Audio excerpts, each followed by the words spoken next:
नमस्कार, मैं हूं अंकुर और आप देख रहे हैं सत्यहिंदी.com। आइए एक नजर डालते हैं अब तक की सुर्खियों पर। उत्तर प्रदेश के मुख्यमंत्री योगी आदित्यनाथ ने शुक्रवार को गोरखपुर शहर सीट से नामांकन दाखिल किया। इस मौके पर केंद्रीय गृह मंत्री अमित शाह, प्रदेश बीजेपी के अध्यक्ष स्वतंत्र देव सिंह सहित तमाम बड़े नेता मौजूद रहे। नामांकन के दौरान बड़ी संख्या में बीजेपी के कार्यकर्ता मौजूद रहे और एक तरह से पार्टी ने शक्ति प्रदर्शन भी किया। गुरुवार को उत्तर प्रदेश के उप मुख्यमंत्री केशव प्रसाद मौर्य ने भी कौशाम्बी जिले की सिराथू सीट से नामांकन दाखिल किया था। योगी आदित्यनाथ गोरखपुर की गोरक्षनाथ पीठ के महंत हैं। वो यहां से 5 बार सांसद रहे हैं और हिंदू फायर ब्रांड नेता की छवि की वजह से गोरखपुर व आसपास के इलाकों में उनके समर्थकों की एक बड़ी तादाद है। उत्तर प्रदेश में पहले चरण के चुनाव के लिए एक सप्ताह ही बचा है, लेकिन इस बीच समाजवादी पार्टी के नेतृत्व वाले गठबंधन में पहली दरार दिखाई दी है।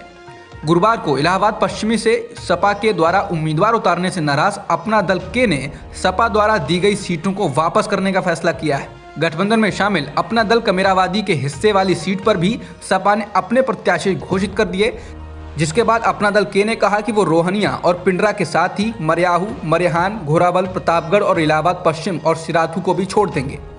27 फरवरी को 5वें चरण में सिराथू, प्रतापगढ़ सदर और इलाहाबाद पश्चिम में मतदान होना है, जबकि बाकी सीटों पर 7वें चरण में 7 मार्च को मतदान होना है।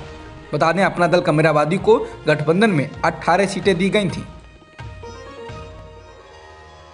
इंडियन एक्सप्रेस से बात करते हुए अपना दल के राष्ट्रीय महासचिव पंकज निरंजन ने कहा कि हम नहीं चाहते कि गठबंधन में कोई विवाद और भ्रम हो, इसलिए हमने उन सभी सीटों को वापस कर दिया है जो सपा ने अपना दल को गठबंधन में लड़ने के लिए दी थी। उन्होंने कहा कि पहले सपा उन्हें सीटें दे जिन्हें उनकी जरूरत है। हालांकि उन्होंने कहा कि पार्टी सपा के साथ गठबंधन जारी रखेगी। निरंजन ने कहा कि अगर अपना दल एक भी सीट पर चुनाव नहीं लड़ता है तो हम पिछड़े वर्गों के लिए अखिलेश यादव के लिए प्रचार करेंगे। निरंजन ने कहा कि उन्होंने अपनी पार्टी के फैसले से सपा नेता उदयवीर सिंह को अवगत करा दिया है, जो दोनों दलों के बीच समन्वय के लिए अधिकृत हैं। निरंजन ने कहा कि हम सपा की ओर से प्रतिक्रिया का इंतजार कर रहे हैं। एआईएमआईएम के सांसद असदुद्दीन ओवैसी पर हुए हमले को लेकर पुलिस का बयान आया है। हिंदुस्तान टाइम्स के मुताबिक पुलिस ने कहा कि इस मामले में जिन 2 लोगों को गिरफ्तार किया गया है, उन्होंने बताया है कि वे ओवैसी के एंटी हिंदू बयानों से आहत हुए थे। उत्तर प्रदेश पुलिस के एडीजी कानून एवं व्यवस्था प्रशांत कुमार ने कहा है कि ओवैसी के प्रतिनिधि यामीन खान की तहरीर पर थाना पिलखुआ में पुलिस ने केस दर्ज किया है और इस मामले में सचिन शर्मा निवासी बादलपुर जिला गौतम बुद्ध नगर और शुभम निवासी सापला बेगमपुर थाना नकुड़ जिला सहारनपुर को गिरफ्तार किया गया है। एडीजी ने कहा कि अभी तक की पूछताछ से ये तथ्य प्रकाश में आए हैं कि ओवैसी के द्वारा धर्म विशेष के प्रति भड़काऊ भाषण और 2013-14 के दौरान अयोध्या में मंदिर के प्रति जो टिप्पणी उन्होंने की थी, उससे आहत होकर हमलावरों ने इस घटना को अंजाम दिया। 12 मार्च को होने वाली नीट पीजी 2022 को 6 से 8 सप्ताह के लिए टाल दिया गया है। केंद्रीय स्वास्थ्य मंत्रालय ने इसकी घोषणा की।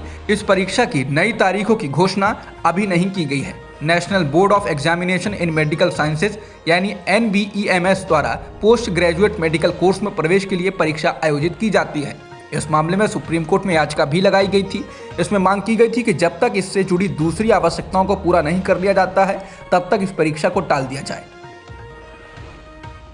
हाईकोर्ट द्वारा हरियाणा सरकार के स्थानीय लोगों के लिए प्राइवेट जॉब में 75% रिजर्वेशन के फैसले पर रोक लगाने के आदेश को राज्य सरकार ने सुप्रीम कोर्ट में चुनौती दी है, जिसके बाद अब सुप्रीम कोर्ट इस याचिका पर सोमवार को सुनवाई करेगा। बता दें, स्थानीय लोगों के लिए प्राइवेट नौकरियों में 75% आरक्षण के कानून लागू किए जाने के बाद उप मुख्यमंत्री दुष्यंत चौटाला ने कहा था कि इससे हजारों स्थानीय युवाओं के लिए रोजगार के नए रास्ते खुलेंगे। हालांकि जब हाईकोर्ट ने इस फैसले पर रोक लगाई तो चौटाला ने कहा कि प्रदेश के लोगों के लिए लड़ाई जारी रखेंगे। पंजाब के मुख्यमंत्री चरणजीत सिंह चन्नी के भतीजे भूपिंदर सिंह हनी को गुरुवार रात को ईडी ने जालंधर से गिरफ्तार कर लिया है। ईडी ने गिरफ्तारी अवैध रूप से रेत के खनन के मामले में की है। ईडी ने हनी को गुरुवार शाम को हिरासत में लिया था और उनसे कई घंटों तक पूछताछ की थी। आज उन्हें सीबीआई की अदालत में पेश किया जाएगा। कुछ दिन पहले ईडी ने हनी के ठिकानों पर छापेमारी की थी और वहां से 8 करोड़ रुपए जब्त किए थे। ईडी ने कहा था कि उसे छापेमारी के दौरान रेत के अवैध खनन से जुड़े दस्तावेज, मोबाइल फोन, 21 लाख से अधिक का सोना और 12 लाख रुपए की रोलेक्स घड़ी मिली थी। ईडी ने इस मामले में मनी लॉन्ड्रिंग के तहत केस दर्ज किया था। चन्नी के भतीजे के ठिकानों पर छापेमारी को लेकर कांग्रेस ने केंद्र सरकार पर हमला बोला था और कहा था कि ये मुख्यमंत्री को डराने की कोशिश है। पंजाब कांग्रेस में सीएम चेहरे को लेकर घमासान शांत होने का नाम नहीं ले रहा है। प्रदेश कांग्रेस अध्यक्ष नवजोत सिंह सिद्धू ने अपने लोगों को संबोधित करते हुए एक बार फिर हाईकमान को निशाने पर लिया।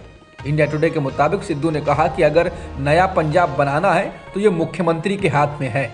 आपको यानी मतदाताओं को इस बार सीएम चुनना होगा।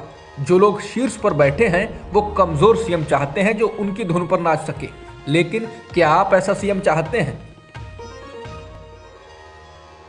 अमेरिका में सीनेट के विदेशी मामलों की समिति ने बीजिंग विंटर ओलंपिक के उद्घाटन और समापन समारोह से भारत द्वारा किए गए बहिष्कार का स्वागत किया।